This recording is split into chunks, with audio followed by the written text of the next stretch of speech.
نہیں ہو رہا. یہ ایک پلان، ایک کانسپریسی کے تحت اس کو رکھا گیا. تو میں اپنی عدلیہ اور ہم انشاءاللہ یہ کیس لے کے جا رہے ہیں اپنی عدلیہ کے پاس. تو میں اور پاکستانی آپ سے انصاف کی توقع رکھ رہے ہیں.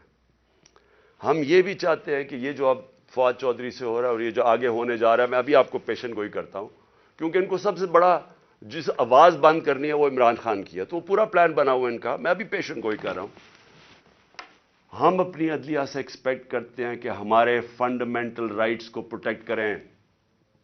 یہ تاریخ وہ ہونے لگی ہے اگر ہماری عدلیہ نہ کھڑی ہوئی تو یاد رکھیں آج تک جسٹس منیر کو کسی تاریخ نہیں بھول سکی. وہ بڑے قابل آدمی تھے، لیکن ایک جگہ جدھر انہوں نے آئین اور قانون کے ساتھ کھڑا ہونا تھا وہ طاقتور کے ساتھ کھڑے ہو گئے.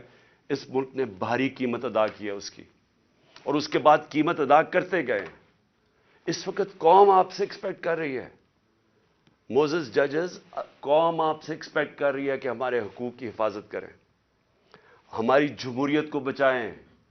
یہ جو اب تباہی مچنے لگی ہے ہماری جمہوریت کے اوپر اور جو ہو رہا ہے اور جو رجیم چینج کے بعد ہوا ہے، میں آپ کو یقین دلاتا ہوں کہ میں مشرف کے مارشل لاء میں اپوزیشن میں تھا. 8 دن مجھے جیل میں ڈالا، تب بھی میں نے کبھی اس طرح کا ظلم، فیشزم، اس طرح کی میں نے کبھی ایک سٹیٹ کو اپریس کرتے ہوئے میڈیا کے لوگوں کو، ہمارے ورکرز کو، میں نے کبھی ایسے نہیں دیکھا جو آج میں دیکھ رہا ہوں پاکستان کے اندر. تو اور مجھے افسوس سے کہنا پڑتا ہے کہ ہماری عدلیہ نے ہمارے فنڈامنٹل رائٹس کی حفاظت نہیں کی. اگر کی ہوتی تو آج وہی جو 25 مئی والے وہ آفیسرز جنہوں نے تشدد کیا تھا، 3 بجے رات کے لوگوں کے گھروں میں گھس کے انہوں نے لوگوں کو پکڑ کے جیلوں میں لے کے گئے تھے، ظلم کیا تھا، لوگوں کو امبیرس کیا تھا. آرٹیکل 14 کانسٹیٹیوشن کا ہماری ڈگنیٹی، ہماری عزت پروٹیکٹ کرتا ہے. انہوں نے سارے لوگوں کو نہ چادر اور چار دیواری کا سوچا، نہ قانون کا سوچا، ظلم کیا. وہ آج آفیسر پھر واپس آ گئے. ہمارے پاس سوائے عدلیہ کے جانے کا کون سا راستہ ہے؟ دوسرا راستہ ہے سڑکوں پہ آ جائیں، دوسرا راستہ ہے ملک کو اور نقصان پہنچائیں جو یہ آگے پہنچا سکے ہیں. اس لیے میں اپنی عدلیہ سے ریکویسٹ کرتا ہوں. اور پھر میں ذرا 2-3 اور چیزیں بتا دوں.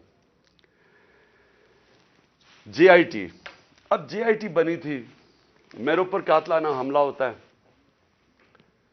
پہلے تو 16 دن کچھ ہوتا ہی نہیں ہے، نہ کوئی investigation. Police F I R کاٹ کے دیکھ دیتی کہ صرف ایک شوٹر تھا اور دینی انتہا پسند نے اٹیک کیا تھا. جو میں پہلے سے ہی سپٹمبر اور اکتوبر میں نے کہہ دیا تھا کہ میرے اوپر واردات ہونے والی ہے اور نام لیں گے دینی انتہا پسند کا. پوری کانسپریسی بنی ہوئی مجھے قتل کرنے کی. میں پہلے کہہ بیٹھا تھا، مجھے پتا بھی تھا اس کے پیچھے کون ہے، اور میں نے ان کے جیسے ہوا میں نے ان کے نام لیے.